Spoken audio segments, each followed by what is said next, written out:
Three.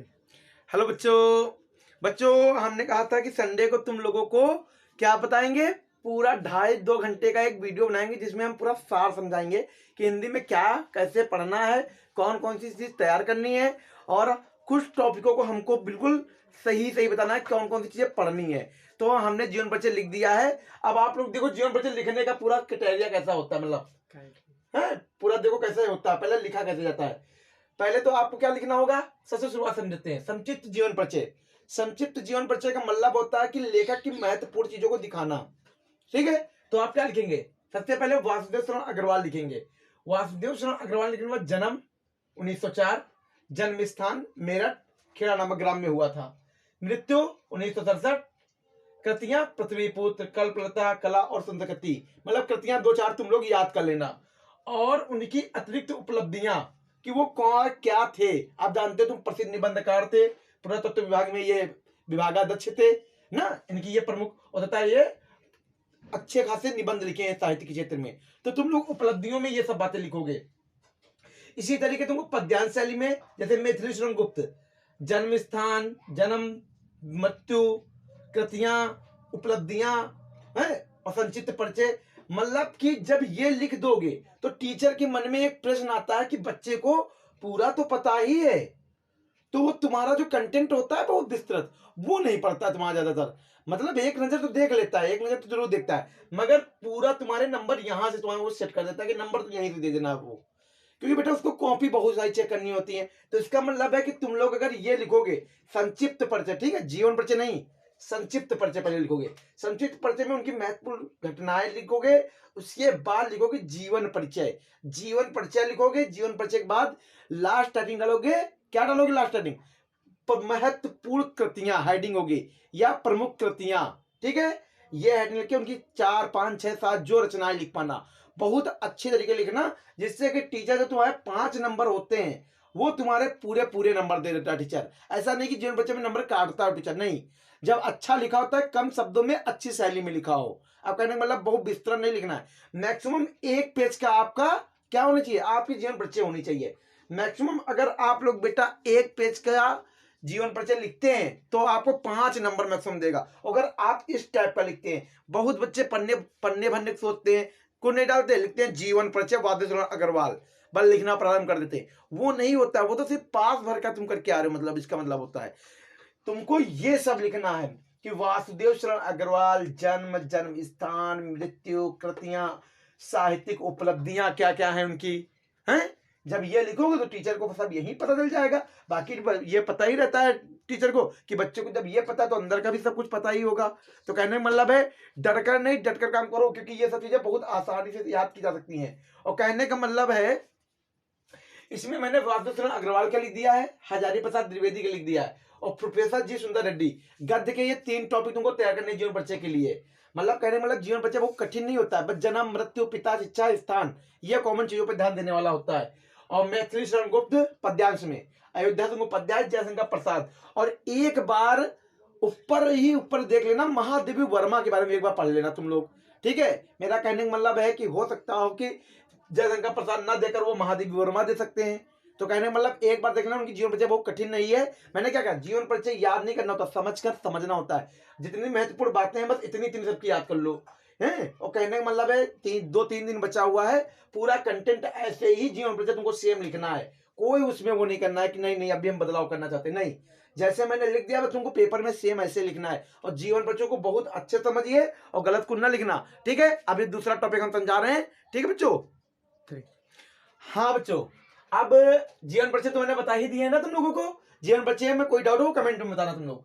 वीर रस, आप तुम्हारे पे जो रस आएंगे, मैंने 3 रस की डिफिनेशन लिखी है और 3 उदाहरण दिए हैं, बिल्कुल सरल सरल तुम्हारे लिए लिखा है मैंने। कंटेंट बहुत रात भर वो किया है, तब जाकर तुम्हारे लिए लिखा है। देखो वीर रस, युद्ध, धर्म, दया और दान आदि को लक्ष्य कर जब उत्साह का भाव जागृत व पुष्ट होता है तब वीर रस उत्पन्न होता है। अब ये तो सभी बच्चों को पता होगा, बुंदेले हर बोले के मुख से हमने सुनी कहानी थी, खूब लड़ी मर्दानी हुआ थी, झांसी वाली रानी थी। मतलब है कहने मतलब ये उदाहरण याद हो जाएगा ना सभी बच्चों को। हास्य रस की अगर हम बात करें, किसी व्यक्ति की विचित्र वेशभूषा देखकर जो मन में भाव उत्पन्न होता है उसे हास्य रस कहते हैं। और हास्य रस का स्थायी भाव हास्य है। ठीक है, हाथी जैसी देह, गैंडे जैसी चाल, तरबूज जैसी खोपड़ी, खरबूज जैसे गाल। कहने में सरल है, इजी मैंने बिल्कुल दिया है। तुम लोग कहते हो ना कि सर ऐसा है तो जो याद हो जाए, वैसा ही दिया है मैंने बिल्कुल। शांत रस, जहां ना दुख होता है ना द्वेष होता है, मतलब ना बुराई होती मन में, मन संसारिक कार्यों से मुक्त हो जाता है, वहां शांत रस होता है बेटा। जब मैं था तब हरि नहीं, अब हरि है मैं नहीं। कहने मतलब जब मेरे अंदर अहंकार था तब ईश्वर नहीं था, अब मेरे अंदर ईश्वर है तो अहंकार नहीं, बस यही शांति है। तो कहने मतलब ये रस है, जल्दी जल्दी इनको लिख लेना और वीडियो शेयर करते रहना। अभी अलंकार बता रहे हैं, अब अलंकार तुमको बता रहे हैं कैसे कैसे लिखने हैं। हाँ बच्चों, अब अलंकार की बात करेंगे। रस मैंने समझा दिए हैं तुमको। देखो बेटा, तुम लोगों को एक ही चीज समझाते चलना, समझते भी चलना, क्योंकि जरूरी समझना भी है तुम्हारे लोगों के लिए।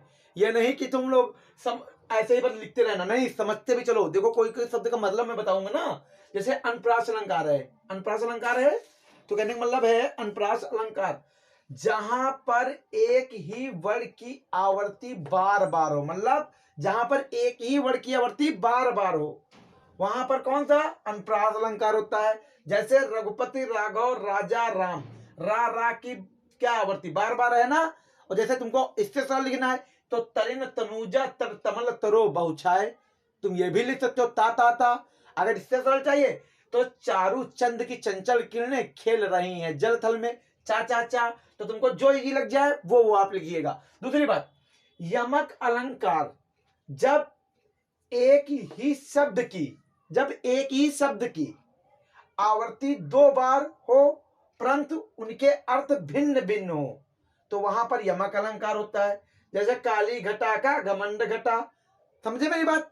जैसे तुम लोग काली घटा घमंड घटा मतलब कहने मतलब है एक रात्रि का गणना होता है, घमंड मतलब गणना होता है, समझ रहे हो ना मेरी बात। कहने मतलब वहां पर वर्ण है, यहां पर शब्द है, तो वर्ण और शब्द पे फोकस।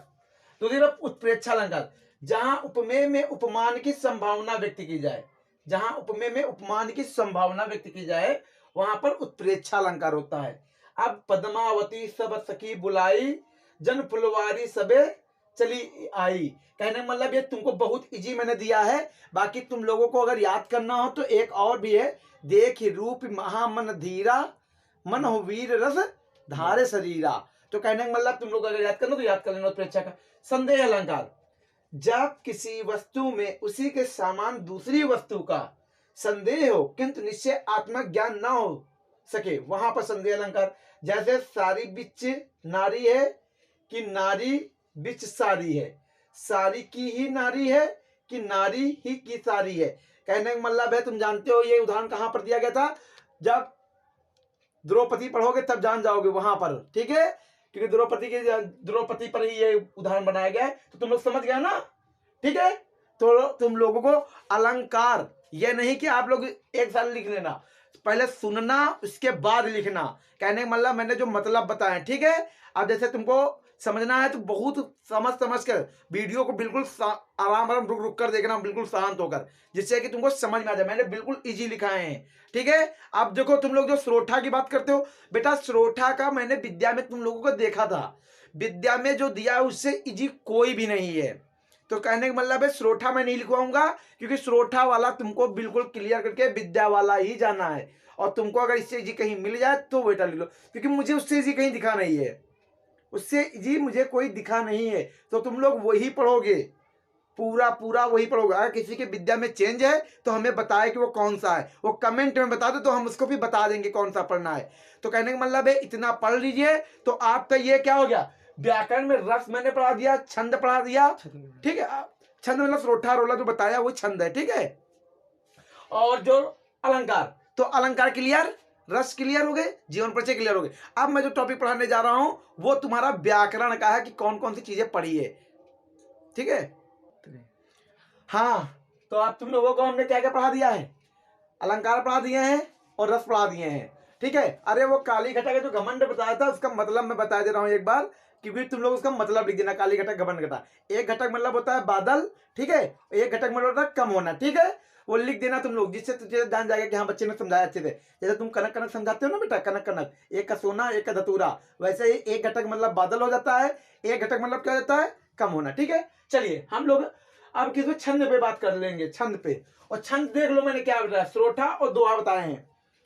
यह एक अर्धसम मात्रिक छंद होता है, ठीक है। इसमें 4 चरण होते हैं और पहले और तीसरे चरण में 11 मात्राएं होती हैं और दूसरे और चौथे चरण में 13 मात्राएं होती हैं। और मैंने कहा है कि ये उदाहरण तुम लोगों को याद करना है। राम स्वरूप तुम्हार बयन अगोचर बुद्धि पर, अभिगत अकथ अपार नेत नेत नित निगम कह। कहने का मतलब है बहुत ही इजी है, बहुत कठिन नहीं है। एक बार आप लोग इसको ध्यान दीजिएगा।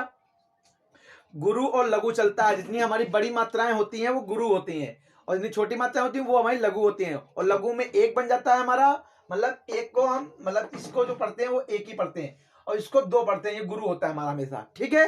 ये बात समझ लेना। और दोहा छंद क्या होता है बेटा? यह एक अर्धसमात्रिक छंद है। इसमें 4 चरण होते हैं। प्रथम और तृतीय चरण में 13 मात्राएं और द्वितीय चतुर्थ में 11 मात्राएं।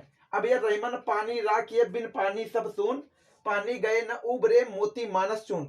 इससे सरल तुमको मैंने बताया होगा नहीं तुम्हारे पास। हमने कहा ये सरल है, सब लोगों को याद भी होता है। एक बार इसको बहुत अच्छे देख लीजिए, मात्राएं गिन लीजिए और मैंने गुरु और लघु का मतलब बता दिया, ठीक है। गुरु का मतलब आपको ये बनाना है, गुरु का मतलब आपको ये बनाना होता है और जो लघु होता है उसके मतलब ये बनाना होता है। तो इतना तुम लोग कॉमन कर लेना। कहने का मतलब है बहुत अच्छे से पढ़ना, ये नहीं बिल्कुल एक ही चीज मैं लिखा रहा हूं।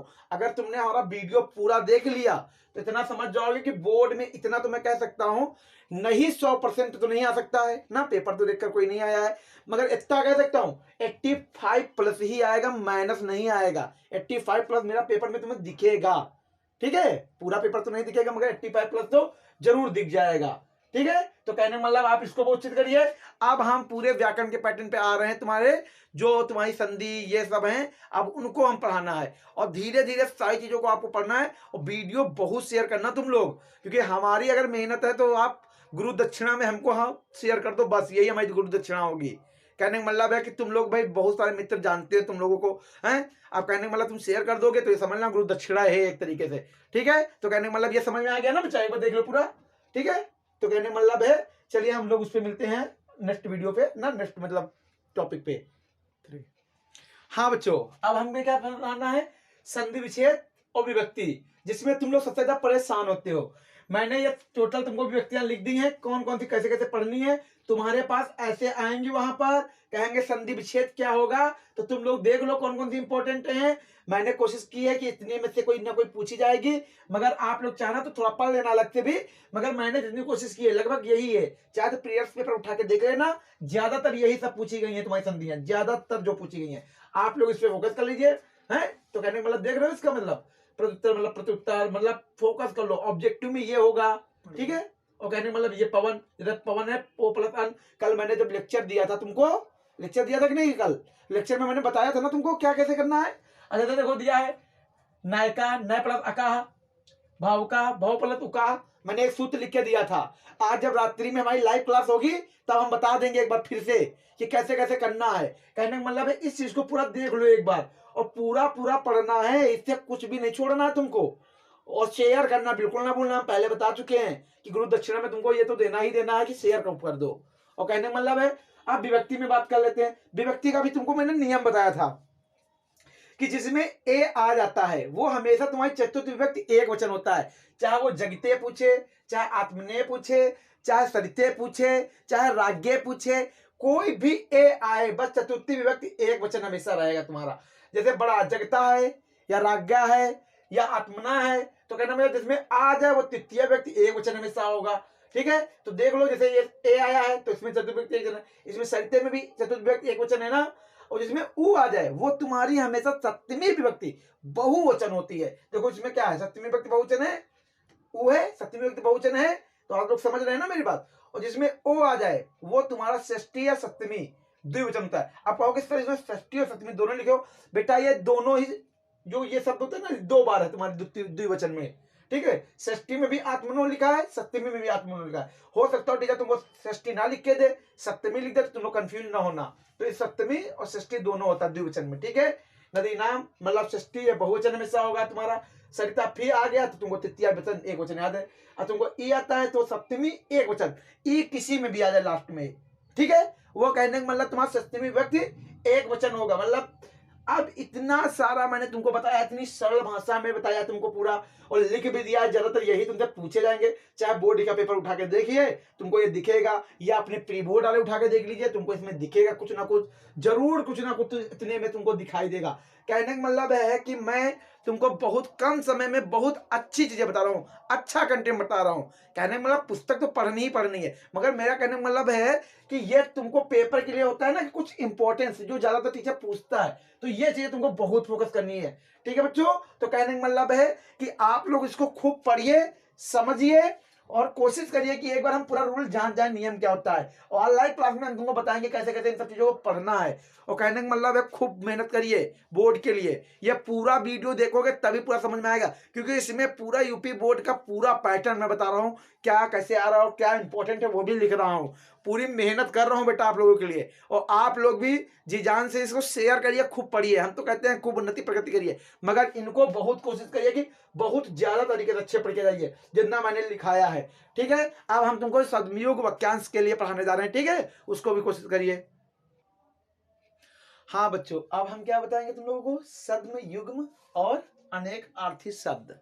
और कहने का मतलब मेरी पहले एक बात सुन लो, उसके बाद पढ़ा रहे हैं क्या बताना है। इसका मतलब तुम लोग ये ना करना कि हम नोट करने लगे हैं, नोट करना मैं ये नहीं कर रहा हूं, नोट ना करना, मगर कहने का मतलब है पहले पढ़ लेना एक बार, और इसको जितनी बार कोशिश हो सके उतनी बार पढ़ना। रिवीजन बहुत जरूरी है। कभी कभी हम लिखने के चक्कर में पड़ जाते हैं, याद कुछ नहीं करते हैं। मेरा कहने का मतलब है लिखो उल, पहले वीडियो को पूरा देख लो, समझ लो, उसके बाद फिर रोक रोक कर आराम आराम से लिखो।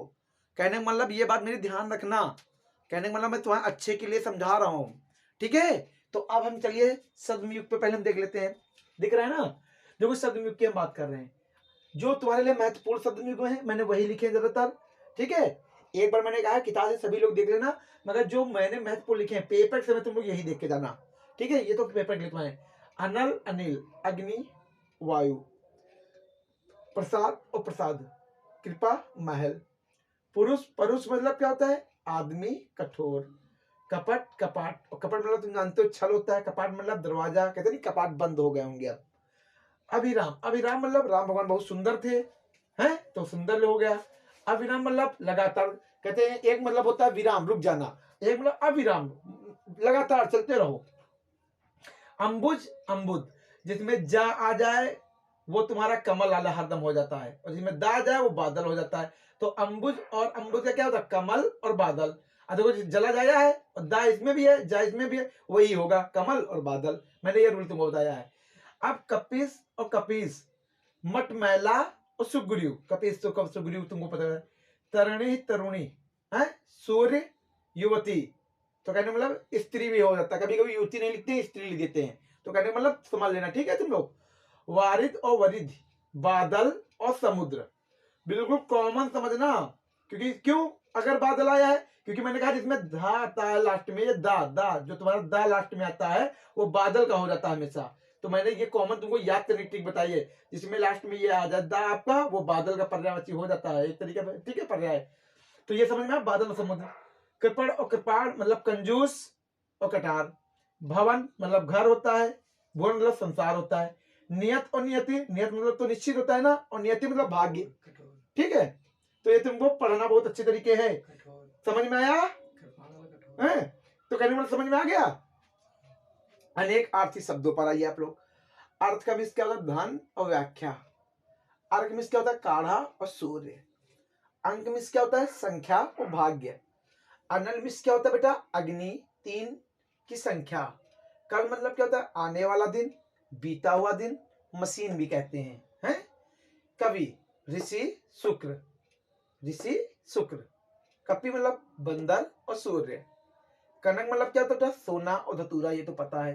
कमल पानी में होता है, पंकज मतलब पर्याय होता है, तो तुमको पता ही है। गुरु का ज्ञान देने वाला और शिक्षक भी होता है। ठीक है, घनश्याम श्री कृष्ण, और काला बादल। ठीक है, घन मतलब क्या होता है, बादल होता है, श्याम मतलब क्या होता है, काला होता है, तो काले बादल हो गए, श्री कृष्ण हो गए। ठीक है, जलज मोती और कमल, द्रव्य धन और पदार्थ। द्विज मतलब ब्राह्मण भी होता है, पक्षी भी होता है, दांत भी होता है। ठीक है, पयोधर मतलब बादल स्तन। ठीक है, और ये कह सकते हैं एक भेद भी होता है। ठीक है, समुद्र मतलब सागर गहरा। तो कहने का मतलब है इन शब्दों को एक बार बहुत अच्छे से तुम्हें पढ़ना है। अगर इनका रिवीजन, मैंने क्या कहा, जब पहली बार वीडियो देखिएगा तो पूरी पढ़िएगा, पहली बार पूरी वीडियो देखिएगा, तभी तुम लोग समझ पाओगे कि मैंने क्या क्या बताया है। अब तुम लोग ये ना करना कि सिर्फ इसको लिखते चले, नहीं, लिखो बाद में तुम लोग। बेटा कहने का मतलब है बहुत ज्यादा तुम्हारा नेट नहीं खत्म हो जाएगा, क्योंकि तुम्हारा बोर्ड है, बोर्ड के लिए एक दिन का नेट खत्म हो जाएगा, क्या हो जाएगा, तुम्हारी पढ़ाई भी तो बेहतर, पेपर भी तो बेहतर हो जाएंगे तुम्हारे। कहने का मतलब है इन सब चीजों को बहुत ध्यान से, बहुत अच्छे से पढ़ना। पहले एक बार सुनना कि देखो मैंने क्या क्या बताया है, तभी तुम इन बातों को समझ पाओगे। कहने का मतलब है इनके अर्थ, ठीक है, ये सब तुम्हारे, और मैंने सारे जो क्रम वाइज लिखवाई है। अब तुम लोगों का ये बनता है कि पूरा पूरा एक बार पूरा पहले वीडियो देखें, उसके बाद पूरा लिखें, फिर समझें कि कहानी में मतलब क्या सर ने बताया है, तब तुम लोगों को ये सब कुछ समझ में आएगा। और धीरे धीरे सारी चीजें समझना। एक एक चीज मैंने समझाई है, कोई दिक्कत हो तो वो कमेंट में जरूर बता देना कि सर ये चीज नहीं समझ में आई, बता देना, तो हम बता देंगे तुमको, ठीक है, ऑफलाइन में भी बता देंगे।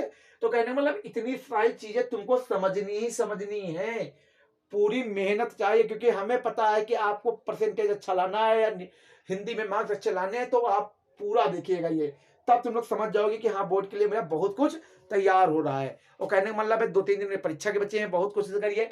अब इसके बाद हम तुमको क्या पढ़ाएंगे, अब वाक्यांश पढ़ाएंगे। एक शब्द के लिए, मतलब एक शब्द के लिए वो होता नहीं जैसे जिसका कोई शत्रु ना हो अजात शत्रु, अब वो तुमको हम पढ़ाने जा रहे हैं, ठीक है। हाँ बच्चों, अब हम तुमको मुहावरे और लोकोक्तियां बताएंगे और वाक्यांशों के लिए एक शब्द बताएंगे। बहुत इंपॉर्टेंट है, पढ़िए आप लोग इसको जरूर। और मुहावरे, मैंने वाक्य प्रयोग नहीं किया है, वाक्य प्रयोग तुम लोग स्वयं कर लोगे, इतना तो जानते हो, इंटरनेट पहुंच गए तो वाक्य प्रयोग कर ही लेते हो तुम लोग साधारण सा, ठीक है। वाक्य प्रयोग करने के लिए कोई वो नहीं है, तुम लोग कोई भी वाक्य प्रयोग कर सकते हो। वाक्य प्रयोग के लिए कोई निश्चित शब्द नहीं होते कि हाँ यही आना है, यही लिखना है, ठीक है। वाक्य किसी भी टॉपिक को लेकर आप लिख सकते हैं, ठीक है, वो हमें बताने की आवश्यकता नहीं है।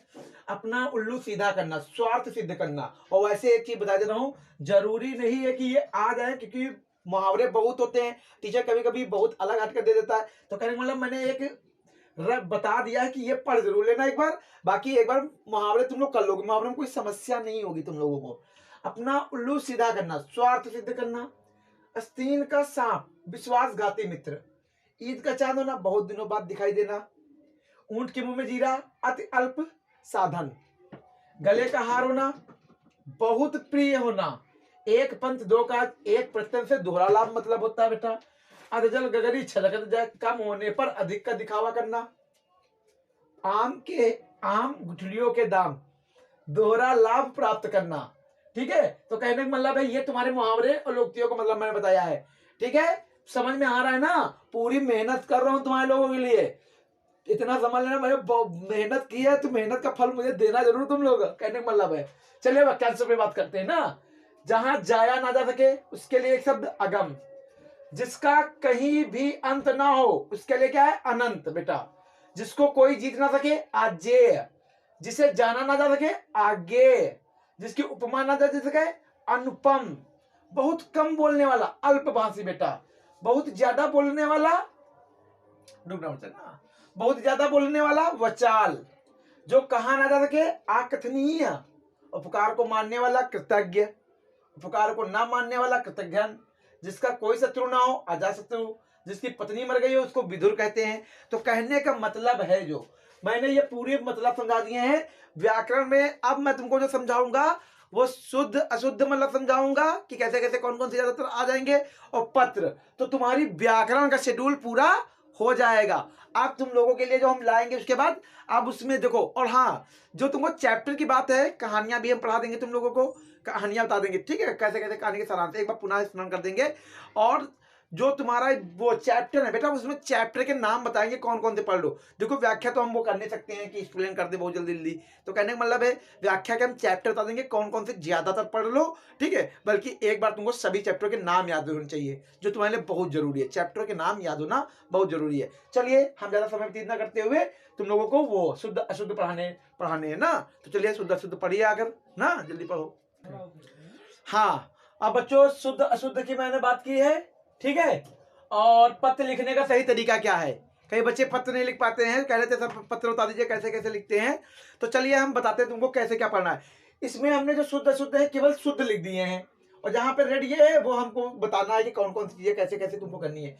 जैसे है महादेवी वर्मा प्रसिद्ध कावित्री है, तो वो लोग कावित्री गला लिख के देंगे, और कावित्री देख लो कैसे लिखते हैं, ये फोकस तुमको करके जाना है।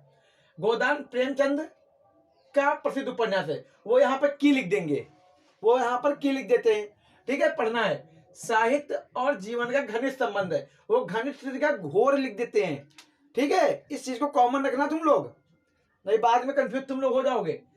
सज्जन सबका भला चाहते हैं ना, वो क्या लिख देते हैं, सज्जन पुरुष सबका भला चाहते हैं, वो पुरुष लगा देते हैं। तो इन चीजों पर फोकस करिएगा।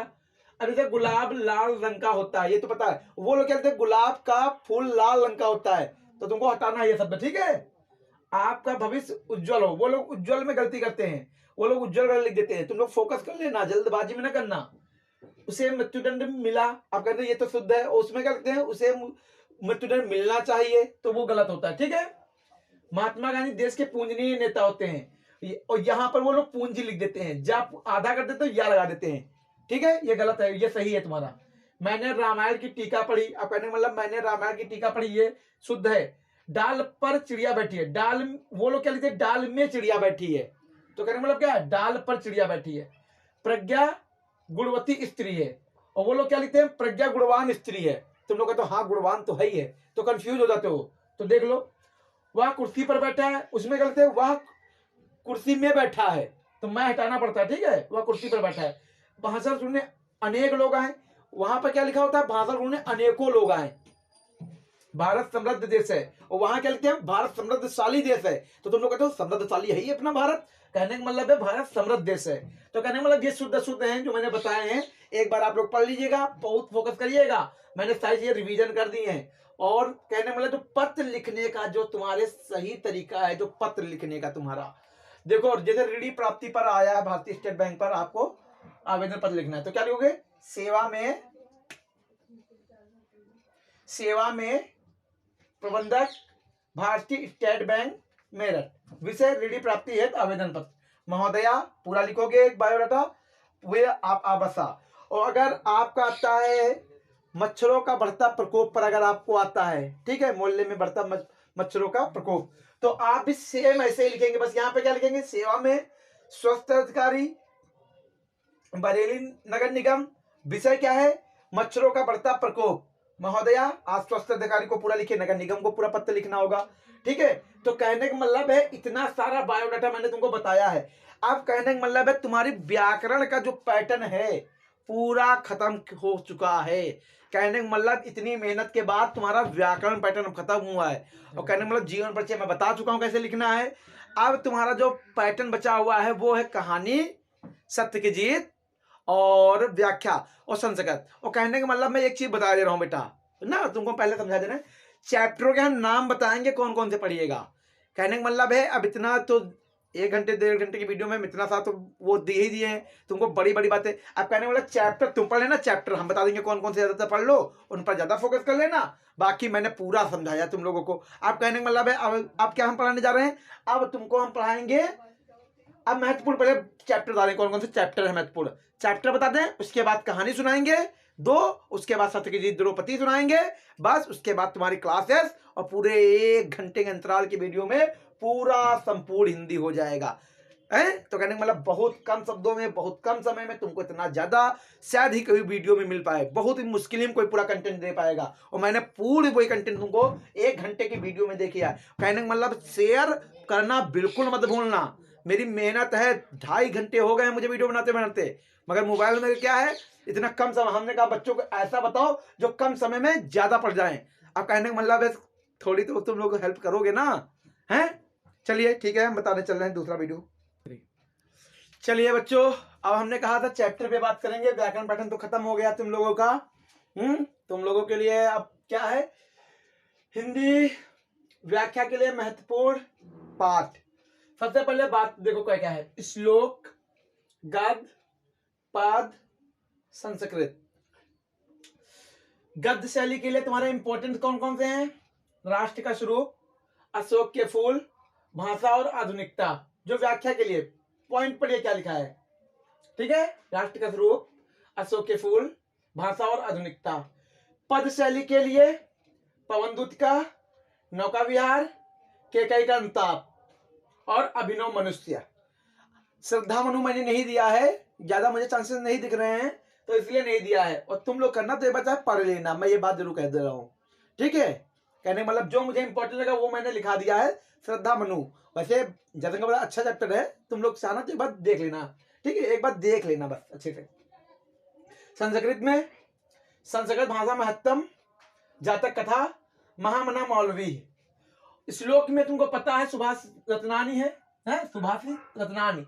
अब कहने का मतलब मैं एक चैप्टर का थोड़े थोड़े मतलब बता दे रहा हूँ क्या क्या है, तुम लोग वहां गद्य चली। पहली बात तो अब देखो क्या हुआ है, व्याख्या में क्या बदलाव हुआ तुम लोगों को परीक्षा में। पहले आपको क्या होना था, संदर्भ, प्रसंग, व्याख्या, ये सब लिखना होता था ना। अब क्या लिखना है, अब तुम्हारे पास चैप्टर में आएगा, जैसे मान लीजिए राष्ट्र के स्वरूप से आया तुम्हारे पास व्याख्या, लिखना क्या होगा तुमको राष्ट्र के स्वरूप में, कहेगा शीर्षक और लेखक का नाम लिखिए। तो शीर्षक और लेखक कौन है, शीर्षक राष्ट्र का स्वरूप हो गया, ठीक है, शीर्षक क्या हुआ, राष्ट्र का स्वरूप हुआ बेटा। लेखक वासुदेव शरण अग्रवाल। फिर 5 क्वेश्चन टोटल आते हैं तुम्हारे पास, कितने, 5 क्वेश्चन होते हैं, 5 क्वेश्चन तुम्हारे पास पूरे होते हैं। अब 5 क्वेश्चन में एक में तुमको व्याख्या देगा, रेखांकित अंश की व्याख्या कीजिए, जिसमें तुम्हारे में रेखा खींची होगी, उतने का अर्थ लिखना है तुमको। और दूसरी बात क्या करना है बेटा, और बाकी तुम्हारे पैराग्राफ जो देंगे तुमको, जो पैरा होता है पूरा एक देते हैं, उसमें समस्त उत्तर होंगे तुम्हारे, 3 क्वेश्चनों के उत्तर तुम्हारे उसी पैरा में होंगे। व्याख्या कितनी भी अगर कितनी भी बड़ी लिखो, मतलब एकदम 4-5 लाइन की होनी चाहिए। तो राष्ट्र के स्वरूप का मतलब क्या होता है, अब मान लीजिए 3 उत्तर तुम्हारे 6 नंबर तो तुम्हारे पूरे तुम्हारे पैराग्राफ में है, 6 नंबर क्या 8 नंबर, बस व्याख्या को ही तुमको वो करना है ट्रांसलेट, कि हाँ व्याख्या मुझे बतानी है।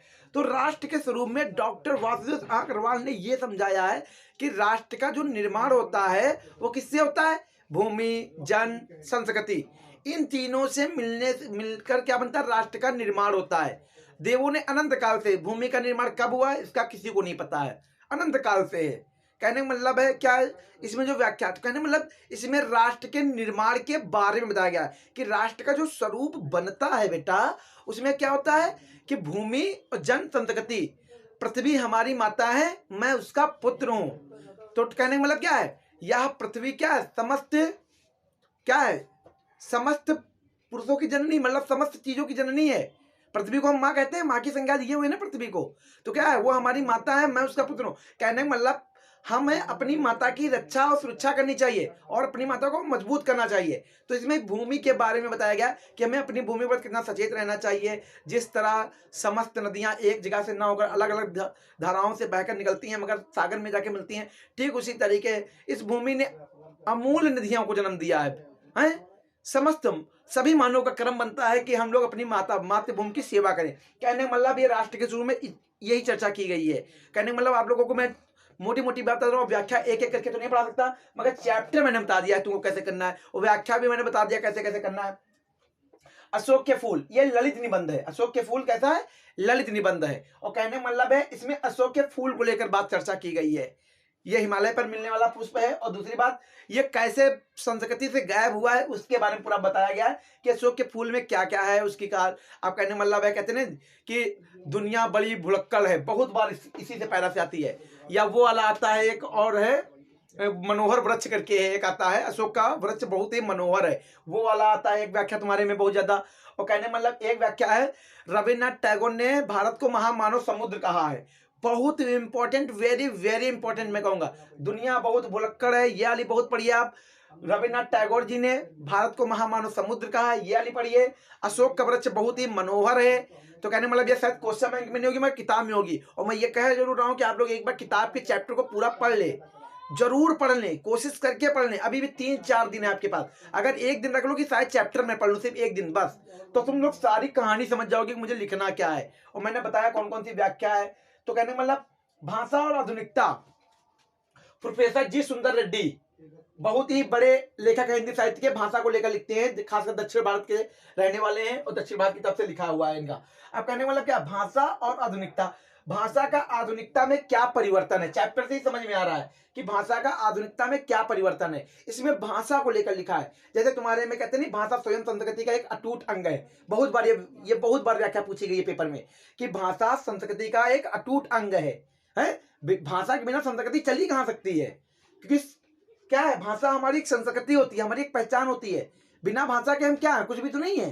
तो ये भाषा के बारे में लिखकर बहुत अच्छा लिखा है। भाषा को लेकर कहने में रमणीयता, मतलब जब तक भाषा में सुंदरता नहीं होगी, रमणीयता का जो मतलब होता है वो सुंदरता होता है। कहने का मतलब है परिवर्तनशील, मतलब जब तक भाषा में परिवर्तन और सुंदरता नहीं होगी तब तक भाषा सही नहीं वो होगी, मधुर नहीं लगेगी, उसको पढ़ने में मजा नहीं आएगा। तो इसलिए कहते हैं भाषा में सुंदरता होनी चाहिए, जो रमणीयता वाली व्याख्या आती है आपके में। दूसरी बात कौन सी है, गद्य की शैली पूरी समझ गया ना। गद्य की शैली में क्या बताया गया। अब पद्य की शैली में देखो, पवन दूतिका, अब तुम समझते हो, बैठी खिन्ना एक दिवस गेह में थी अकेली। क्या है, राधिका जी एक दिन अपने घर में अकेली बैठी हुई थी, उनके आंसू में, दोनों नेत्रों में अश्रु की धारा बह रही थी। धीरे से उनके घर में कौन प्रवेश करता है, पवन दूतिका प्रवेश करती है। तो कहने मतलब क्या है, इसमें राधिका जी ने वायु को क्या दूतिका बनाकर कहाँ भेजा है, मथुरा, भगवान श्री कृष्ण के पास भेजा है।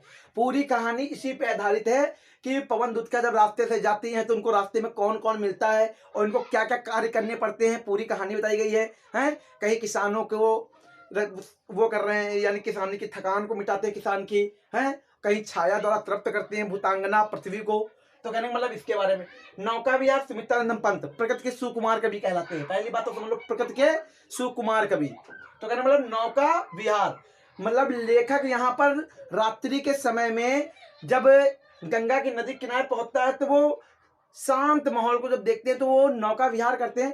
तो वो जब नौका उनकी आगे की बढ़ती है तो पीछे धाराएं बनती चली जाती है। तो कहते हैं यही शाश्वत नियम है जगत का, कि क्या जीवन का क्रम शाश्वत है, चलता रहता है, जन्म मृत्यु चलती रहती है। मतलब इसको पढ़ोगे तो जान जाओगे। केकई का अनुताप, मतलब केकई का पश्चाताप। जब राम जी को वनवास दे देते हैं 14 वर्ष के लिए, केकई ने दिया था ना, तो उसमें केकई कैसे पश्चाताप कर रही है अपने, जो केकई माता ने जो अपराध कर दिया था।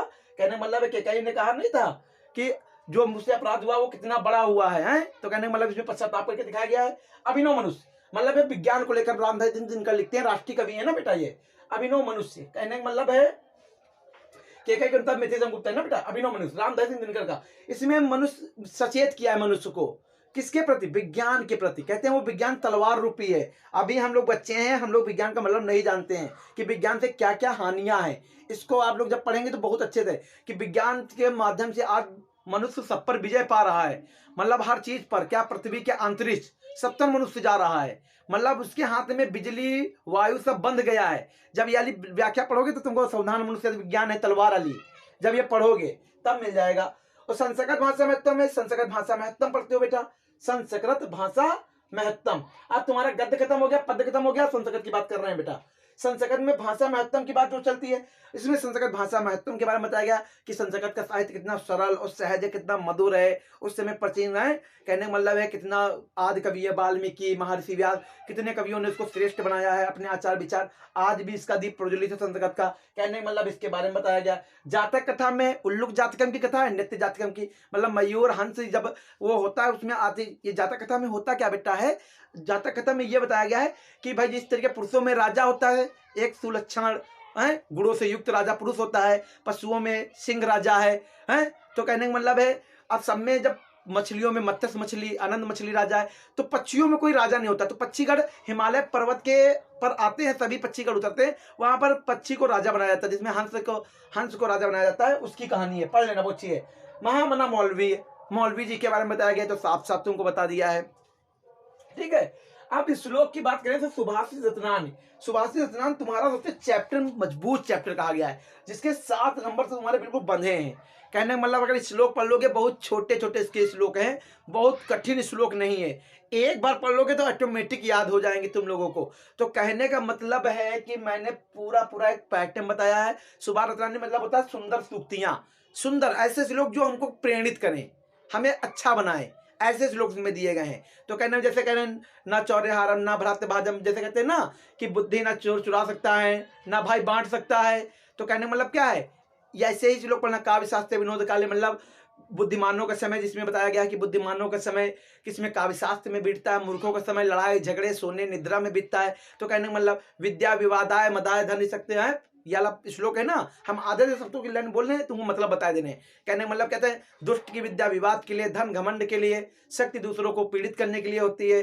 कहने का मतलब मैं बता रहा हूँ श्लोकों का है। सज्जन की विद्या क्या होती है, अब कहने का मतलब क्या, दुष्ट की विद्या क्या है भाई, विवाद के लिए, और ये मदद के लिए, मतलब धन दान के लिए, शक्ति दूसरों की रक्षा करने के लिए। तो कहने का मतलब इन सब चीजों के तुमको अर्थ पढ़ने होंगे और बहुत मेहनत के साथ ये चीज तुमको पढ़नी है। और देख लो मैंने पूरा एक शेड्यूल बनाया क्या क्या पढ़ना है। अगर बेटा आप इतनी मेहनत नहीं करेंगे तो फिर कितना पढ़ेंगे। अब मान लीजिए तुमको इतना तो बता ही दिया क्या क्या पढ़ना है, कैसे कैसे पढ़ना है, पूरे मतलब भी बता दिया हर चैप्टर का। कहने का मतलब मैंने पूर्ण कोशिश की है कि आपके बहुत कम समय में मैंने वो पढ़ा दिया है जो शायद अन्य टीचर ना पढ़ाया हो, तुम लोगों को शायद ना पढ़ाया हो, यूट्यूब पे शायद मैं नहीं कह सकता हूं है। कहने का मतलब है मगर मैंने जो पूरी कोशिश की है वो तुमको समझाने की पूरी कोशिश की है। और कहने का मतलब है पूरा मैंने मन से तुमको पढ़ाया है। और कहने का मतलब अब तुम लोग मन से पढ़ोगे, उसको शेयर बहुत करोगे, शेयर ही बेटा करवाना है, बस तुम शेयर कर दो बस बेटा, हमारे इस वीडियो को ज्यादा से ज्यादा इसको शेयर कर दो बेटा आप लोग। और कहने का मतलब है अब हम तुमको कहानी और सत्य की जीत और बस जो तुम्हारा चैप्टर रचनाओं की मैंने बात की ही नहीं आज ना, तो कहने का मतलब है तो हम रचनाओं पर बात कर लेंगे अभी। तो कहने का मतलब है समझ में आया था ना। आप चलिए हम नेक्स्ट वीडियो पर फिर यानी नेक्स्ट उस पे मिलते हैं टॉपिक पर, ठीक है बच्चा। चलिए बच्चों अब हम तुमको खंडकाव्य सत्य की जीत जो तुम्हारे में 5 नंबर का आता है। और कहने का मतलब है खंडकाव्य में कैसा प्रश्न आता है। सबसे पहले खंडकाव्य का प्रश्नावली सुन लो कैसे आता है। कभी कभी प्रश्न क्या देते हैं कि सत्य की जीत खंडकाव्य के आधार पर कथानक या कथा या सारांश पूछते हैं ना, कथा वस्तु कह देते हैं। तो कहने में लगता है कथा वस्तु पूछे चाहे कथानक पूछे चाहे सारांश, बात एक ही वो पूछ रहे हैं, ठीक है, शब्दों का खेल है बाकी कुछ भी नहीं। और या तो द्रौपदी का चरित्र चित्रण पूछते हैं। और ये जो खंडकाव्य है ये किसका है, द्वारिका प्रसाद महेश्वरी द्वारा रचित है। और इस खंडकाव्य में जो द्रौपदी है वो महाभारत से हटकर द्रौपदी लेखक ने दिखाया है। कहने मतलब कैसा दिखाया है, एक सबला दिखाया है, एक मजबूत स्त्री के रूप में दिखाया द्रौपदी जी को। चलिए हमने अपने मोबाइल में वो लिख लिया था, तो कहने का मतलब है तुमको हम बताएंगे कैसे कैसे इसको सुनना है, ठीक है। सत्य की जीत खंडकाव्य की कथा द्रौपदी के चीरहरण के संबंध से है बेटा, किसमें, चीरहरण के संबंध से है। और इसकी कथा संक्षेप में इस प्रकार में बता रहा हूं, ठीक है बेटा। जब दुर्योधन पांडवों को धूत कीड़ा जुआ खेलने के लिए आमंत्रित करता है, मतलब दुर्योधन किसको आमंत्रित करता है जुआ खेलने के लिए, युधिष्ठिर को, ठीक है, युधिष्ठिर को जुए पर आमंत्रित करता है। तो पांडव निमंत्रण स्वीकार कर लेते हैं। पांडव क्या करते हैं बेटा, निमंत्रण को स्वीकार कर लेते हैं वो। और सब कुछ हार जाने के पश्चात वे द्रौपदी को भी हार जाते हैं। कहने मतलब सब कुछ हारने के बाद वो द्रौपदी को भी हार जाते हैं। और इस पर और स्वीकार कर लेते हैं, मतलब सब कुछ हार जाने के पश्चात वो द्रौपदी को भी हार जाते हैं। इस पर कौरव भरी सभा में द्रौपदी को वस्त्रहीन करके उसका अपमानित करना चाहते हैं, मतलब वो द्रौपदी को वस्त्रहीन करके अपमानित करना चाहते हैं ना बेटा। और क्या होता है, तब दुशासन राजमहल से द्रौपदी के उसके केस पकड़ कर खींचते हुए भरी सभा में लाता है। दुशासन लाता है ना, दुर्योधन का भाई तो है, दुशासन केस खींच के लाता है भरी सभा में। और कहता क्या है, द्रौपदी को यह अपमान सहन नहीं होता है। इस पर युधिष्ठिर को अपना सर्वस्व हार चुके हैं तो मुझे दांव पे लगाने का क्या अधिकार, उन्हें क्या अधिकार रह गया है। द्रौपदी इस तरह से सभी जो सभासद थे वहां पर सभी मौन हो गए थे। कहने का मतलब है सभी मौन हो गए थे। सभी सभासद क्या हो जाते हैं, प्रभावित होते हैं। वह कहती है कि सरल हृदय वाले युधिष्ठिर कौरवों की कुटिल चालों में आकर छले गए। मतलब युधिष्ठिर जो होते हैं वो कौरवों की चालों में क्या हो गए, छल लिए जाते हैं बेटा।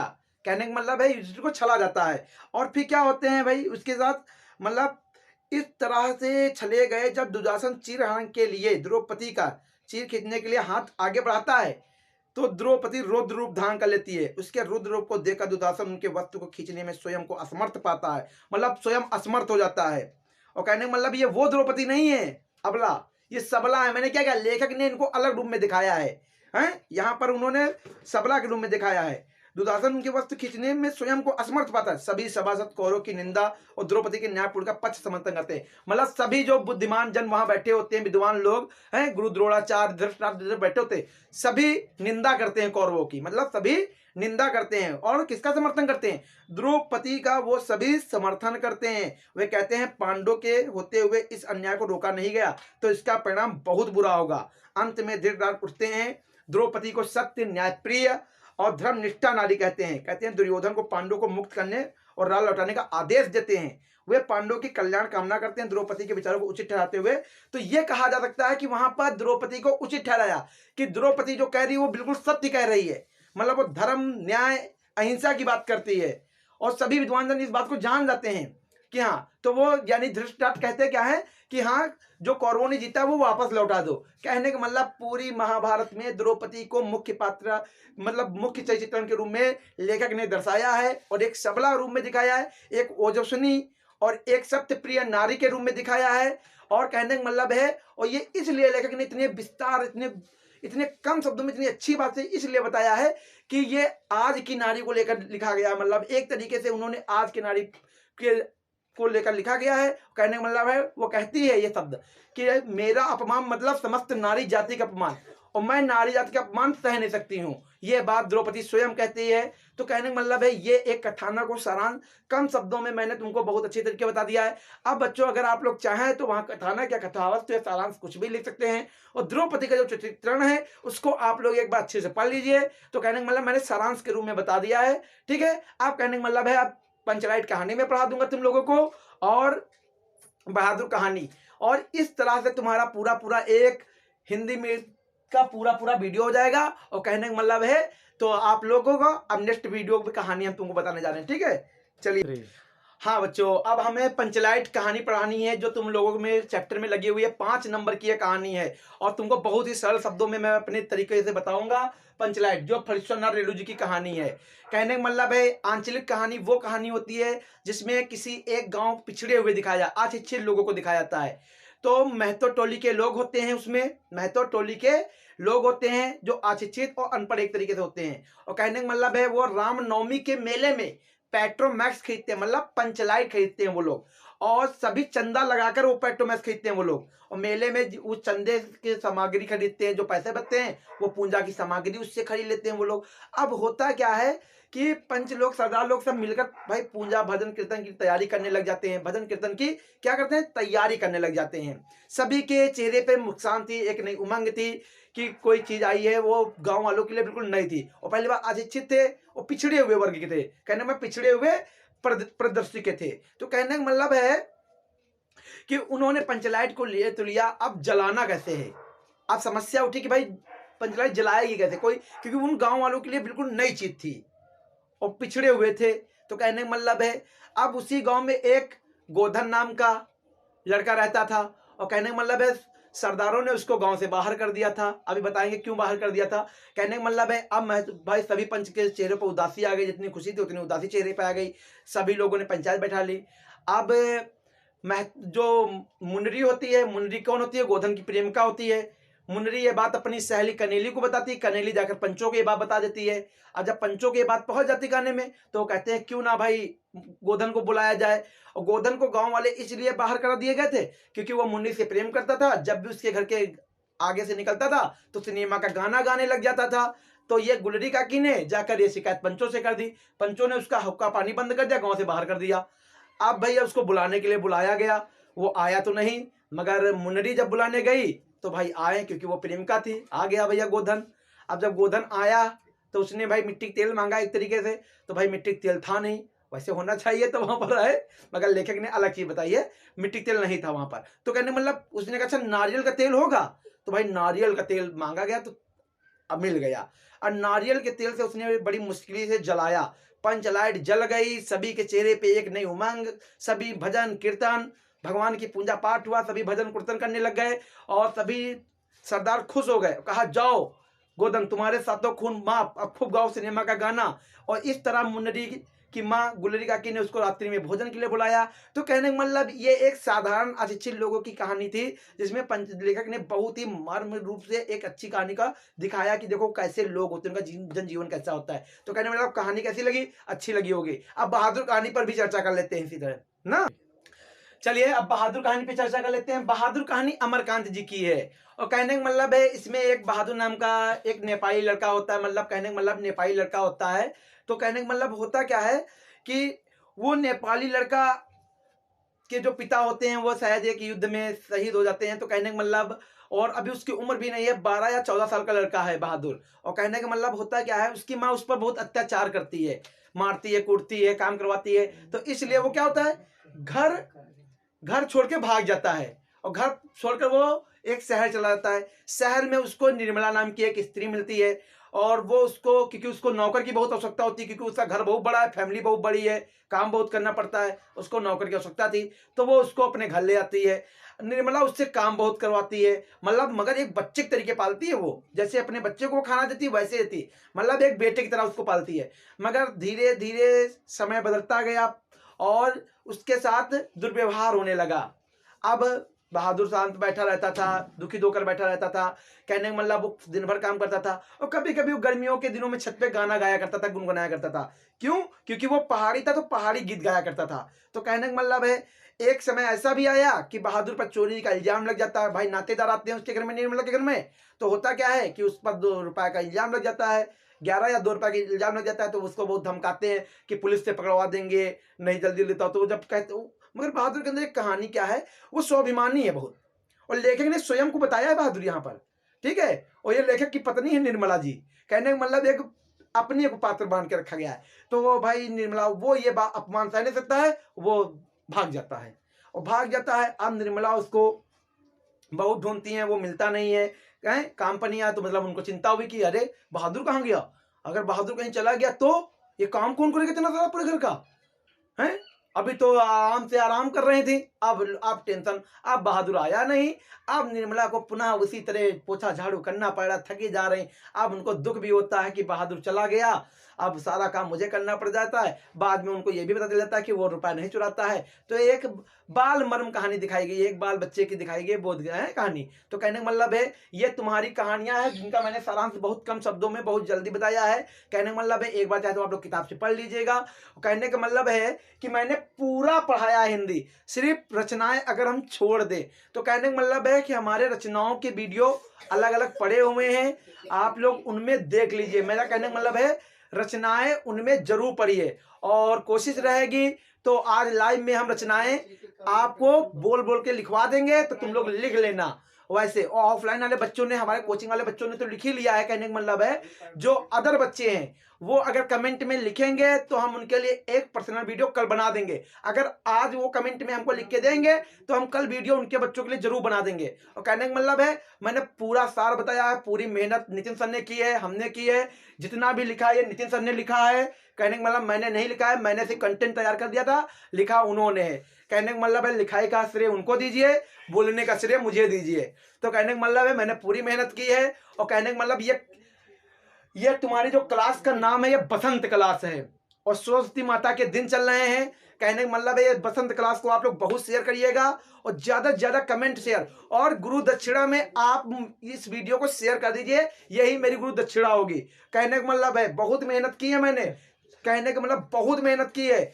अगर आप मेहनत पे उतरे नहीं, दानिश, जैद, कहने का मतलब हर्षित, पंखुड़ी, सभी लोग इसको बहुत ज्यादा बेटा शेयर कर दो, इतना ज्यादा शेयर कर दो हैं। अथार शेयर कर दो बेटा, भाई सब लोग शेयर कर दो बेटा, ज्यादा से ज्यादा शेयर कर देना बेटा, ठीक है। सभी लोग, अंशु शेयर कर देना है। और अगर मेरी बात मानते हो तो तुम लोग शेयर जरूर करोगे।